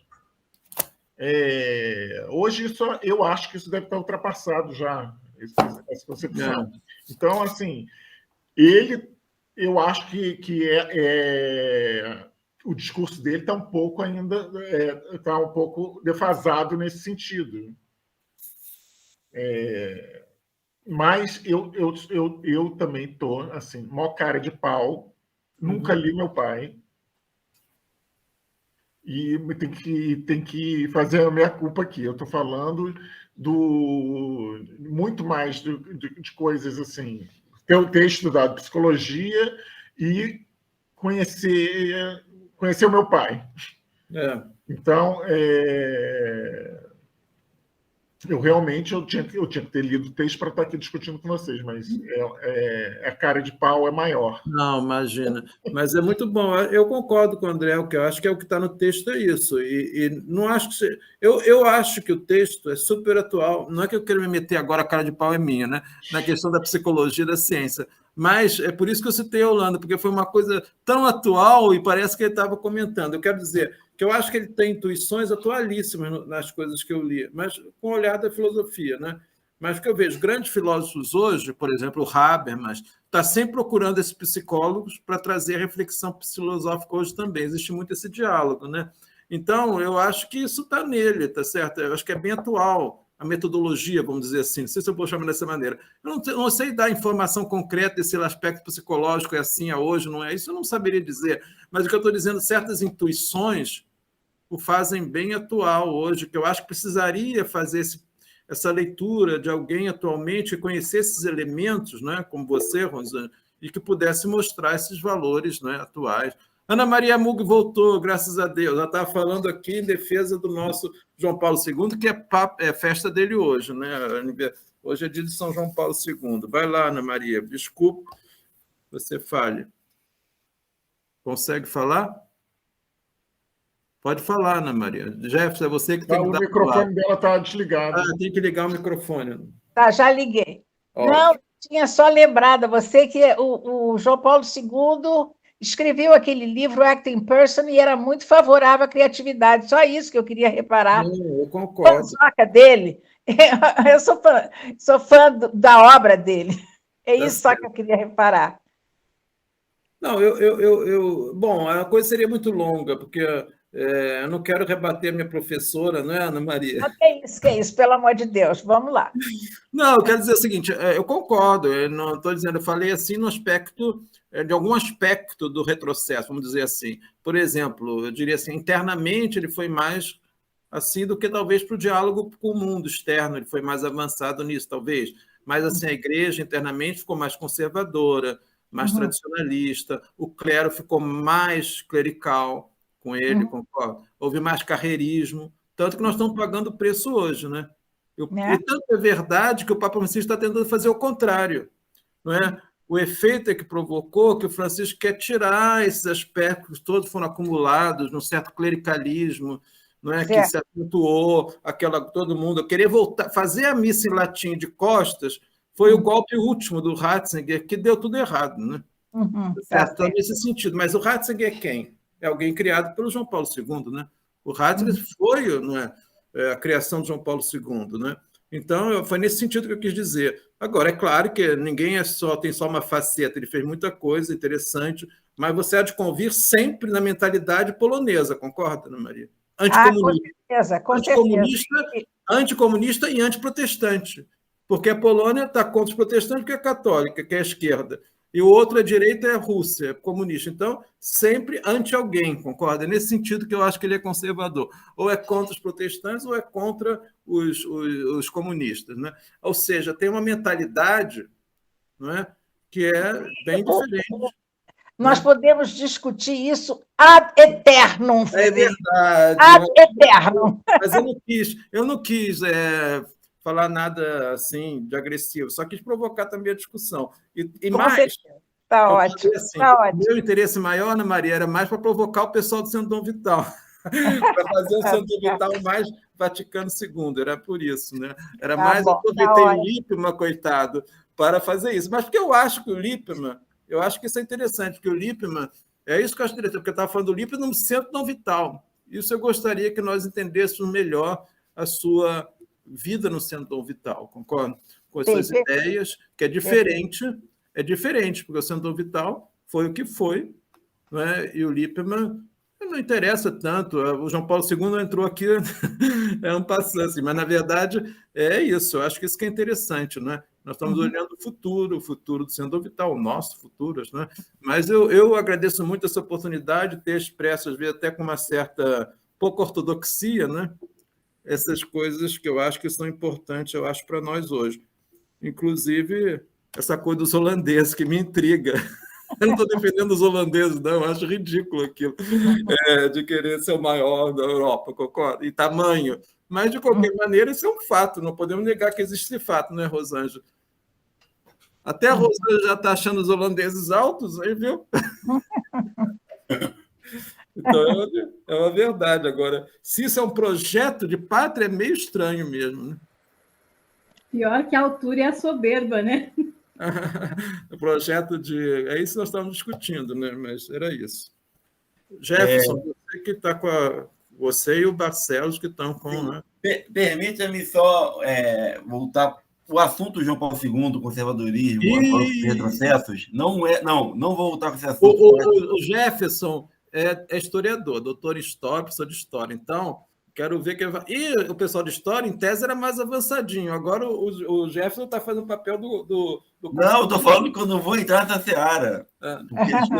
Não mais, porque essa discussão realmente daria um outro momento. Assim, eu ia voltar um pouco para o Lippmann, se me permite. Então, certo, eu gostaria muito. Então, no começo da fala, né, uma coisa que me chamou a atenção foi, você comentou que ele tinha uma mentalidade científica com um aspecto filosófico, ou seja, ele conseguia trabalhar com aquilo que é mensurável e aquilo que não é mensurável. Eu falei assim numa linguagem... Sim, mas posteriormente, o que vem minha pergunta é a criatividade com formação da personalidade. E essa criatividade, ela molda a personalidade, de acordo com o que eu entendi, conforme ela entra em contato com o outro. Ou seja, é o nós todos. O outro e com o mundo em geral, com as coisas e com o outro. Né? Sim, só que com o outro, aí vem da questão do mensurável e do mensurável, né, incluindo o transcendente, né, Deus. Né? Eu creio que, se pudesse desenvolver essa parte, eu gostei muito dessa definição do científico, do mensurável com o mensurável como não coisas excludentes, mas complementares. Né? Comentar isso e como foi possível para o Lippmann, né, no seu trabalho sobre psicologia, não deixar de colocar, né, o transcendente na mesa para discutir essa formação da personalidade. Era isso que eu queria colocar. Todos podem ajudar nessa pergunta, porque até vocês que conheceram o Lippmann pessoalmente tiveram uma relação, os filhos, obviamente, mas os outros também que conheceram pessoalmente, todo mundo fala da personalidade dele muito forte, né? No sentido positivo da palavra, né? Ninguém ficava... Até eu que vi pouquíssimo, fiquei marcado pela figura dele. Tanto é, quando chegou aquele coisa que a gente mandaram, a silhueta dele, é interessante, eu logo vi uma coisa interessante, né? Próprio físico, olha aí, Rosângela, mostra muita personalidade, não é isso? Então, ele tinha uma personalidade... Não? Ai, meu Deus. A minha psicologia está barata, então. Eu fiz um comentário, eu falei assim, existem teorias a respeito. Mas não é. A gente, ou o corpo foi moldando com a minha personalidade, não sei, alguma coisa tem, uma interação tem. Agora, isso é o aspecto, né, dele como pessoa mesmo, que eu acho que tinha uma personalidade. Por quê? Gente, você botar bombom lá no carro, só imaginar disso e fazer um teste com o pessoal de Petrópolis, que já não é uma coisa muito avançada, Petrópolis, o pessoal também é muito conservador, a igreja de Petrópolis sempre foi muito a maior, das mais conservadoras, né? O CP também, já é uma audácia dele, concorda? Eu acho. Então, é muita criatividade, vamos dizer assim, na linguagem popular. Agora, e as outras coisas que você já sabe que aconteceram lá, aula, sem aluno, essas coisas todas.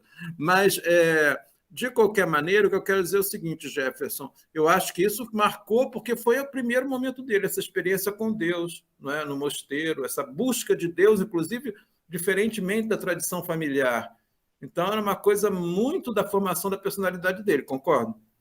E que ele está trazendo para nós como proposta filosófica, ou seja, não existe um desenvolvimento total da personalidade completa, como ele está dizendo, sem esse encontro com Deus, concorda? Nesse sentido é kierkegaardiano, né? Ou seja, é Deus que me individualiza, é Deus que me faz existente, é nessa relação pessoal, é o Deus que me faz pessoal, não é isso, Ana Maria?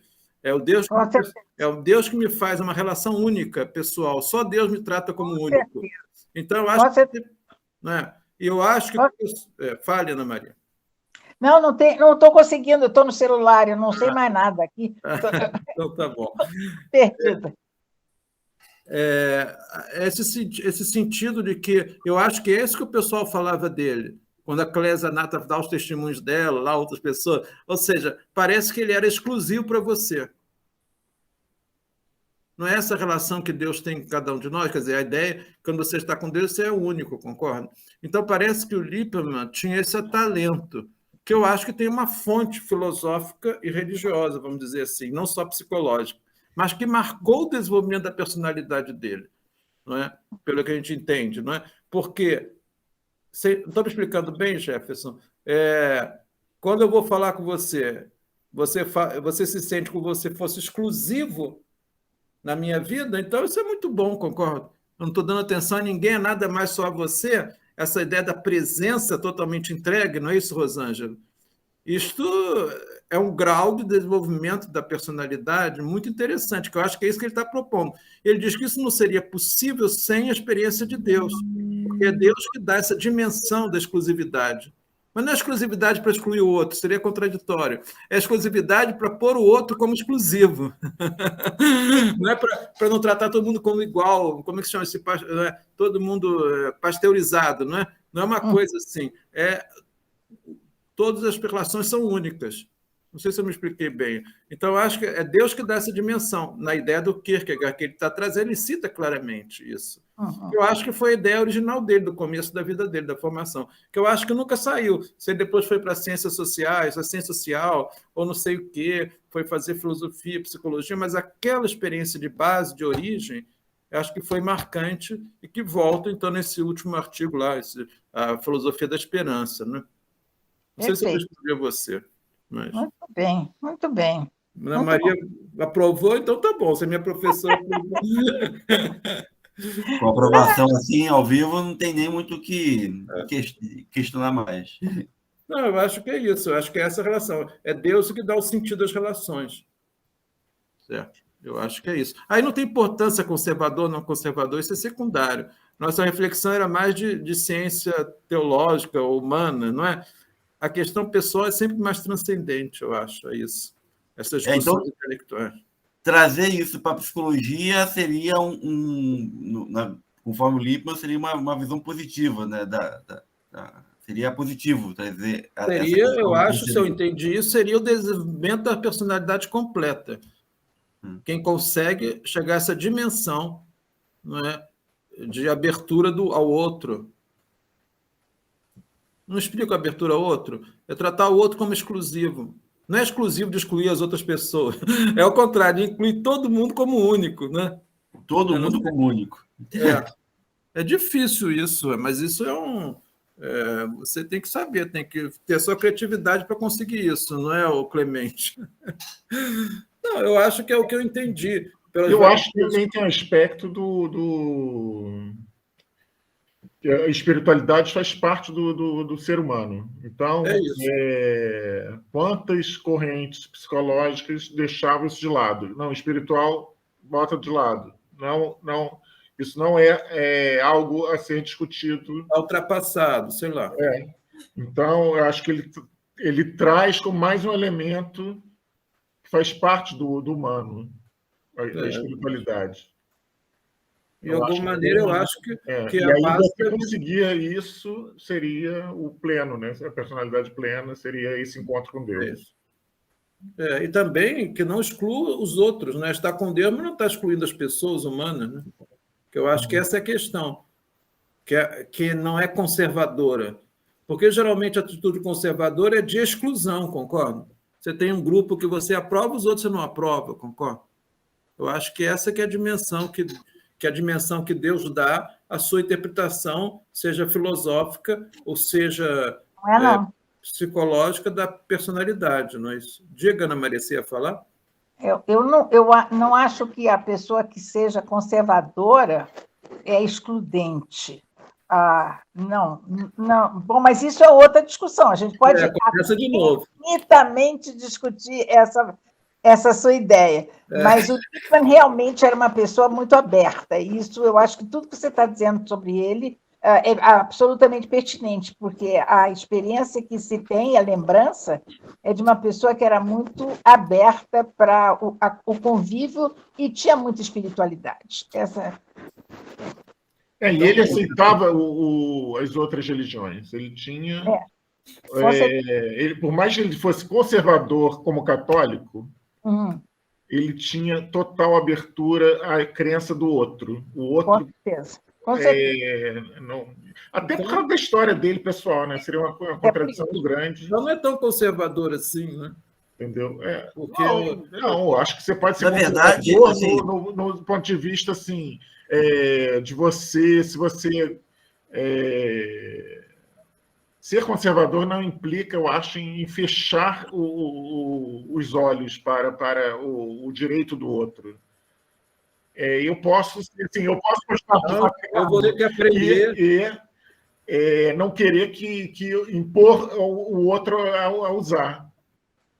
Então, tá bom. Ele lidava com pessoas de todos os níveis sociais e intelectuais. Isso mostrava a abertura dele.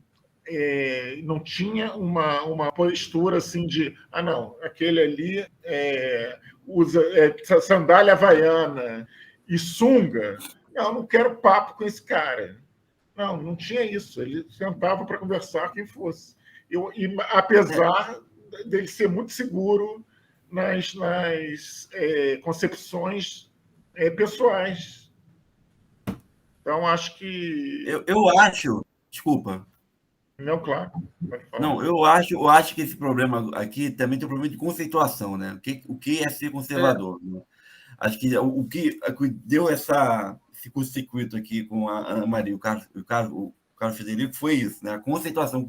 O que se fala quando se fala conservador? Conceito hoje que nos últimos anos está sendo um pouquinho abalado, né? Com certeza a imagem de conservador há 5 ou 6 anos atrás era totalmente diferente do que tem hoje, pelo menos na minha opinião, né? Então, esse conceito aí gera problemas quando não definido previamente pelo quem está falando, né? Acho que a Ana Maria quer falar alguma coisa. Tem que abrir o microfone. Ela está no microfone. Tá. Abriu? Abriu. Tá bom. Sim. Não, a impressão que eu tenho é que o Jefferson tem toda a razão. Porque uma coisa é a pessoa reacionária e outra coisa é a pessoa conservadora. O reacionário quer voltar para trás, quer conservar tudo exatamente como era no passado. É saudosista do passado. O conservador, ele quer preservando os valores do presente e continuando, mas ele não quer jogar fora a água do banho com a criança dentro. Essa é a ideia do conservador. Ele não quer jogar fora tudo para começar tudo da estaca zero. E eu tenho a impressão de que, nesse sentido, o conservador é diferente do reacionário que quer voltar para o passado e conservar o passado tal como ele é. Eu acho que o Jefferson tem razão, uma questão de conceituação. Bom, isso. Eu concordo com isso também. Acho que é importante, tem muitas nuances esse conceito, né? Acho que a gente teria que aprofundar. Mas aí fica aí. Eu não sou muito, não sei, eu não tenho essa visão tão em geral, do Lippmann como conservador. Interessante, né? Mas, se vocês estão dizendo... Não estou falando do Lippmann. Não, eu sei, você falou a ideia geral, mas justamente eu estou achando que tem uma coisa mais libertadora ali no sentido. Agora, pode ser que no aspecto religioso, essa que era a minha dúvida, tinha essa tradição lá, e por isso essa identificação com João Paulo II, etc. Mas tudo isso é muito, eu acho, agora eu chego à minha conclusão, eu acho que é muito superficial, com todo respeito, Lippmann. Mesmo a admiração por João Paulo II é superficial, do Lippmann. Eu acho como é superficial, todos do Centro Vital, naquela relação com esse conservadorismo. Eu acho um pouco superficial. Não dá para ter uma... O próprio Padilha, é meio contraditório aquilo, concordo? Porque, olha só, o Padilha era tão antitomista, vamos dizer assim. A Ana Maria vai falar que eu estou errado, mas ele falou explicitamente, várias vezes com a gente, né? E, no entanto, João Paulo II era super tomista, né? Então, existe um certo limite ali, não é, dessa ideia do que é que ele reconhece como admiração. Admira em muitos pontos, talvez, mas talvez em outros não, né? Tá certo? Então é complicado isso também, né? Eu não sei. Bom, Ana Maria, não quero provocar mais não, Ana Maria, só falei, senão vai começar toda a provocação de novo. Eu sei que sua ideia, agora puxei o Padilha também. Vamos declarar fazer outro debate, eu quero fazer um debate com você, Ana Maria. Gostei muito. Alguém tem mais algum comentário para fazer? Rosângela, muito bem, Rosângela. Só duas coisas que eu gostaria. Uma é que eu gostaria muito de acesso a esse material. Eu vou antecipar, se o Jefferson concordar. Ele tem o meu e-mail. Né? Eu mando. Se você puder estar passando e o Jefferson, por gentileza, puder me repassar, agradeceria muito. E, como eu falei, eu não conheço, né, suficientemente as ideias de Lippmann para poder falar qualquer coisa, mas me pareceu, pela conversa aí com vocês, uma personalidade muito rica, né? E uma pessoa bastante ativa em todas as áreas, com ideias genuínas, né? E fica a provocação, tanto para a família, quanto para esses que conheceram a N mãos, né? Construir uma biografia dele. Eu acho que é importante que as novas gerações, e nós que não conhecemos, né? Temos acesso a pessoas que foram influentes no seu meio, no seu tempo, e eu acho que o Brasil é muito pobre nisso, né? A gente está sempre importando ideias, e muitas vezes tem pensadores aqui no Brasil que são absolutamente ignorados. Então, fica como uma proposta, provocação aí a vocês, e que eu gostaria de ter acesso, se fizerem, a essa biografia. Se a família Lippmann me permitir, eu vou digitalizar esse livrinho aqui, tá? Aí transfiro aí, mas não quero fazer nada abusivo também, né? Mas aí mando para o Jefferson manda para a Rosângela, faz contato, não sei, tá? Sim, eu transmito a mensagem. O André quer comentar, pode ficar à vontade. Esse referente à biografia. Ele está escrevendo a biografia e nós não sabemos. Está sem som, André. André, está sem som. Eu peço desculpas, não estamos escrevendo a biografia dele. Estou devendo até a página na Wikipédia, que já cobraram desde abril. Isso é o mínimo que eu preciso fazer para... Né? Mas toda a documentação dele vai ser doada para a Biblioteca Nacional. Eu estou organizando e vai ser enviado para lá. E também para as universidades onde ele trabalhou. Muito bom. Então, vai ter... E talvez... Isso a gente tem que conversar, talvez evoluir para colocar na internet em algum lugar. No Centro do Vital também a gente pode disponibilizar para o Centro do Vital toda essa parte de filosofia que tiver. Pode botar uma foto do Lippmann lá no Centro do Vital, viu? Foi um dos diretores, uma foto lá que chame para explicar a biografia, as obras, não é? Eu acho que seria importante lá, botar na página do Centro Vital, que está tão bonito agora, é fácil pôr uma informação, não é, André? Eu posso fornecer uma fotografia também.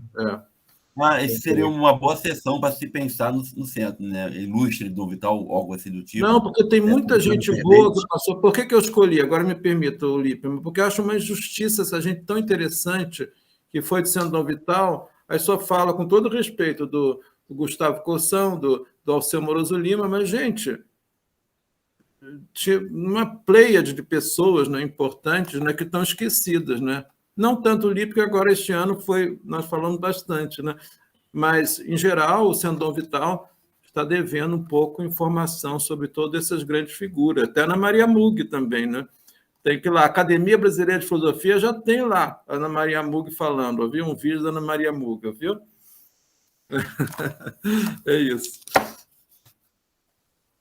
Inclusive, o objetivo aqui do ciclo foi chamar atenção para alguns autores da ordem, né, que não são muito conhecidos, né? Temos até, na semana que vem, vai ser a Lúcia Legal Pereira, né, uma mulher que escreveu na revista Ordem começo da década de 30. Né? Enfim, um dos objetivos desse ciclo de conferências era chamar atenção para isso, né? E chamando atenção acaba assim, convidando as pessoas a conhecerem melhor, né? Ainda mais que a gente tem um projeto de digitalização do acervo da ordem completo, né? E divulgação desse mesmo acervo, para além do que está da Biblioteca Nacional, digitalizou a maioria do acervo, né? É isso, né? Acho que alguém pediu, não sei se alguém pediu a palavra. Ana Maria Muga, acho que pediu a palavra. Maria Muga tem que complementar alguma coisa que foi citada aqui. Eu só quero agradecer a toda a iniciativa de vocês e agradecer também a presença. Quer dizer, o ter me permitido falar e eu estou muito encantada de ver mais uma vez o Lippmann homenageado, merecidamente. Os filhos dele estão aí, eu me agradeço muito. Obrigado também, Ana Maria Muga, ao Centro Dom Vital, ao André e ao Clemente, também ao Barcelos, que organizou aqui com o Jefferson. Foi um prazer conhecer você também, Rosângela. Estão todos os presentes aqui, Vanusa, os amigos. O Rodrigo Alvarez não é o autor do Cristo Redentor, não, do livro, viu? Esse Rodrigo Alvarez, todo mundo pensa que é, não é, Rodrigo? Apareça aí, Rodrigo. Todo mundo está pensando que é o autor do livro Cristo Redentor, que está agora na... Quem sabe, né, Rodrigo Alvarez? Mas nosso Rodrigo Alvarez também é um frequentador do Centro Dom Vital, não é? E é aluno de filosofia, já é formado, mas faz filosofia também. Então, temos um grupinho aqui fiel do Centro Dom Vital. Professor, desculpa. Diga, tá bom, Rodrigo. Porque o seu nome já ficou conhecido, mas, na verdade, é de outra pessoa, né? Tá bom. Então, um abraço isso, gente. a todos. Obrigado, Jefferson. Eu que agradeço. E André, um abraço. Muito obrigado. Eu agradeço de todos. Foi muito bom essa conversa, tá? Muito obrigado pela presença, obrigado por Carlos de ter aceitado o convite e proposto o tema, né? Eu convido quem tiver interesse de semana que vem, né? Eu ouvi falar da Lúcia Miguel Pereira, que era filha do Miguel Pereira, que do uma cidade, né, aqui do Rio. Escreveu a revista Ordem no começo da década de 30, e, por último, né, daqui a 2 semanas, vai ter aparece o modernismo na revista Ordem, encerrando o ciclo. Né? Então, por favor, eu convido a todos, também quem quiser ver as palestras já gravadas, está no nosso canal no YouTube. E é isso. Muito obrigado a todos, espero ver Ana Maria levantou a mão. Ana Maria levantou a mão. Acho que ela levantou a mão. Oi, Ana Maria. Não, ela tem levantado a mão, acho que ela falou e levantou ao mesmo tempo, então pode ter sido engano. Ah, entendi.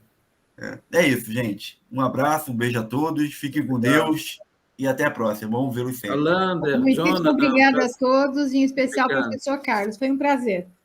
Beijo, tchau. Maria Clara, tchau. Um abraço. Boa noite, parabéns, muito obrigada. Luz, obrigado. Um ótimo final de semana a todos. Igualmente. Bom fim de semana.